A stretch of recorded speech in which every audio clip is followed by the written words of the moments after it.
ছেলে দেশের জন্য সৎ কাজ করছে, অসৎ কাজ করে নাই, মাদক প্রতিবাদ করছে। আমার ছেলে, আমি আগে জানি না, আমার ছেলে চলাফেরা করছে সবার সাথে, আমার এলাকার মানুষে মারছে, আমার গ্রামের মানুষে মারছে।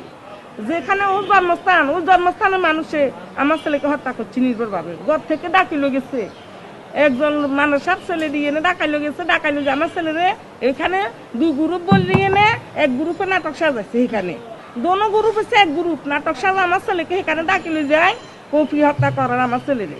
আমার এলাকার মানুষে করছে এগুলা এই কাজ। আমি এখন সরকার কাছে বিচার চাই, আমার ছেলেরে যে খুন করছে ওদের যেন আইনের আওতা আনা, ওদের যেন সাজা, কত সাজা দিতে হইব, ওদেরকে যাবজ্জীবন কারাদণ্ড দিতে হইব।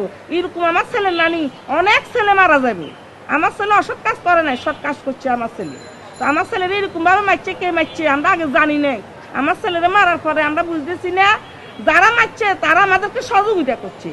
আমার ছেলেরা চিকিৎসা দেয় নাই, ওরা হাসপাতালে নিয়ে গেছে, আমরা বুঝতে পারি নাই। কিন্তু আমার ছেলে গ্রামের সবার সাথে আড়ের, এলাকার সবার সাথে আড়ের, ভালো, কারোর সাথে ঝগড়া করে না, আমরা বুঝতে পারি নাই। তখন ওয়াইসা পরে আমরা বুঝতে পারছি যে বিএমপির লোকে মারছে আমার ছেলেকে। কেন মারছে বিএমপির লোকে, এটা নাটক করি, এটা যে কোনো একটা পরিকল্পনা করিয়ে নেয় আমার ছেলেকে মারা হয়েছে।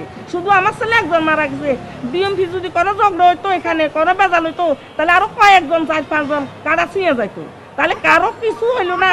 আমার ছেলেরও দুমে কেন মারলো, আমি এটা বিচার সরকারের কাছে চাই, এটা আমি সরকারের কাছে জানাতাম চাই। সরকারে এটার বিচার যেন কনে, এরকম খুনি যদি আরো দেশে থাকে অনেক মার বুক খালি হবো, কোনো বিচার হইতো না। সরকারকে বসানো হয়েছে কেন, মানুষের বুক খালি করবে লাই, মানুষের ছেলে সন্তান মারিয়া লেবে লাই। এরকম নির্ভরভাবে যারা দোষ করবো তারা থাকি যাব, তারাও খুনি ফসকসে আসবো, বুক খুলি আসবো। আর যারা দোষ করতো না, ভালো মতো চলবো, দেশের জন্য ভালো কাজ করে যাবো, ওদেরকে মারিয়ে লাগবো। এটা কি সরকারের সরকার যদি না চায় এটা, তাহলে কেন সরকারের লোকজনে ভালো ভালো ছেলে ওগুলো মারিয়ে লার, বমি বিরোধীর কাজ করছে এটা মারিয়ে লার, মাদবের বাধা কাজ দিলে এটা মারিয়ে লার। এটা সরকারের কানে আপনারা জানাবেন, সরকারের জন্য এটা বিচার করে। মিরেশ্বরা থানা, মিরেশ্বরা এলাকার আমি জোড়াগঞ্জ থানা আমি বলছি, আমি তামিক খানের মা বলছি, এটা যেন শুনে সবাই যে সরকারে এটার বিচার করে। আমি সরকারের কাছে এটা জানাইতেছি, বারে বারে অনুরোধ করতেছি আমি সবার কাছে, সরকারে এটা যেন বিচার করি দেখা। আমার একটা ছেলে কোরআনই হাবে ছিল, অনেক সৎ ছিল আমার ছেলে, মাদবের বাধা দেওয়ার কারণে আজকে আমার ছেলে আমার বুক খালি হয়ে গেছে। এটা আপনার করতে কিরকম লাগে জানি না। আমার একটা ছেলে শুধু, আমি অনেক কষ্ট, 12 বছর আমার ছেলে হোস্টেলে ছিল, 12 বছর হোস্টেলে ছিল, আজকে 1.5 বছর আমার ছেলে বাড়িতে গেছে। 1.5 বছর বাড়িতে যাবার পরে আমার ছেলেরে এরকম ভাবে খুবই হত্যা করেন, মারণ, এটা কাজ হচ্ছে আমার এলাকাতে, আমার নিজ গ্রামে, আমার নিজ এলাকাতে।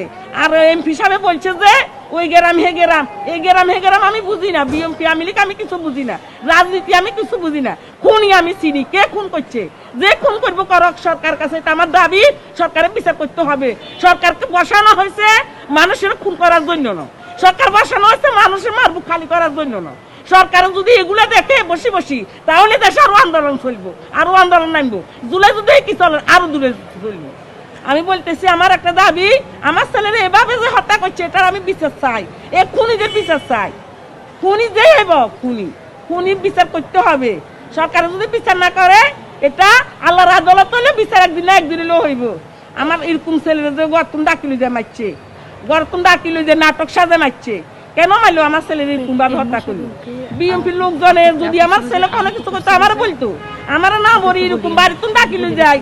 পশ্চিম পাশের মানুষ দেখছে, পূর্ব পাশের মানুষ দেখছে, হে দিদার মেয়ে জিয়া বালা দেখছে, দিদার মেয়ে জিয়া সামনে আসিল, দিদার মেয়ে। আমরা তো এখন শুনতেছি এগুলো, আমার ছেলে মোবাইলে কিছু পাইতেছি আমরা, আগে তো আমরা জানি নাই। যদি জানতাম আগে আমি তো তখন তাদেরকে বলতাম, আমি তখন মামলাতে নাম দিতাম সবাই, কে কে আমার ছেলেরা মারছে, আমি তখন প্রথম দিনে নাম দিয়ে দিতাম। আমি কে মারছে জানি না, পুলিশেরা বলছি আমি আইন রাস্তা লইছি, সিসি ক্যামেরা আছে বাড়িয়ারে, সিসি ক্যামেরা দেখি আমরা খুনি ধরেন, আমি আগে যে কার নাম দিব, আমি নাম দিতে পারি নাই। তখন পরে শুনছি আমি পুলিশের কাছে বলছি আমার ছেলেরা এত মারছে এত কোবাইছে, আমরা আসামি ধরেন। পুলিশের কথা আমি রাজনীতি চাবে আসামি ধরতে পারছি না, আমি রাজনীতির কারণে আসামি ধরতে হারিয়ে না, 2 জন ধরা গেছে।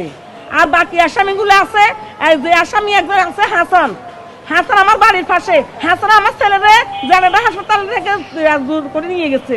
জেনারেল হাসপাতাল তো মোস্তানগর নেওয়ার কথা কয়, হাতা দিয়ে আমার ছেলেরে ওই মারছে। মোস্তানগর হয়েছে চিকিৎসা দেন, সিটাং গেছে চিকিৎসা দেন, যারা খুন করছে তারা আমার ছেলেরে লয় করে নিয়ে গেছে, মানে মারা যাবে জন্য, চিকিৎসা না দেওয়ার জন্য, বুঝছেন? আমরা তো জানি যে ওরা গেছে, ওরা চিকিৎসা দিব। আমার ছেলেরা হাসপাতালত লইয়া হালা রাখছে, আমার ছেলের কোনো চিকিৎসা দেন, আমার ছেলের রক্তের প্রয়োজন আছিল, রক্ত দিয়া জানো। আমার ছেলেরা 3 ঘন্টা হরে নাক কাটা গেছে, নাক সিলাই তো গেছে, হিয়ের পরে আমার ছেলে ভূমি করে মারা গেছে। তাহলে আমার ছেলেরে সময় কাটাইছে কি চিকিৎসা না দিয়ে রক্ত যাই মারা যখনই। এই কারণে আমার ছেলে চিকিৎসা দেওয়া জানো, খুনিরা লয় করে গেছে, খুনিরা চিকিৎসা দেন আমার ছেলেরা দিবেন নাই। তো এই আপনার কাছে আমার অনুরোধ, এটা আমি অনুরোধ জানাই, এটা যেন বিচার যদি নাও। আর আমাদের উপরে যে করক না, আমার ছেলে মারা গেছে, আমি মোদিদের আমি ডরাই না, আমি আর ভয় খাই না। আমার ছেলে যে এক জায়গাতে মারা যাইতে পারে, আমি আর বাঁচতে কি লাভ কি? মারলে আমার মারক, বিএনপি লোক দোকান আসক, যে আমার ছেলে বিরোধী, আমার বিরোধী আসক, আমার মারক, আমি ভয় খাই না এখন আর। আমি আগে জানি না, কিছু বলতাম পারি না, এখন আমি জানছি সবগুলা। আমার এলাকাতে কেউ বিচার করেন না, এমপি সাহেবের কাছে বলছে, এমপি সাহেব বিচার করেন না, দিদার মেয়েদের কাছে বলছে, দিদার মেয়ে দিয়ে বিচার করে না। তাহলে আমার নিরসনে থানা বলি, জোড়াগঞ্জ থানা বলি, যে কেউ যদি তামিদের হত্যার বিচার না করে, তাহলে আমি বিচার কার কাছে চামু? আর সেই কারণে আমি আজকে ঢাকাতে উপস্থিত হয়েছি সরকারের কানে তোলার জন্য। এই বিচার যেন সরকারে যেন করে, মিরসরাই থানার, জোড়াগঞ্জ থানার প্রশাসন বলে এটা আমি হত্যার বিচার, যে হত্যা হইব ওদের বিচারে যেন খুনি করে যেন ধরো আনের আলতা আনো। আমার অনুরোধ, আমি কারোর কাছে দাবি, এটা যেন বিচার আমি পাই।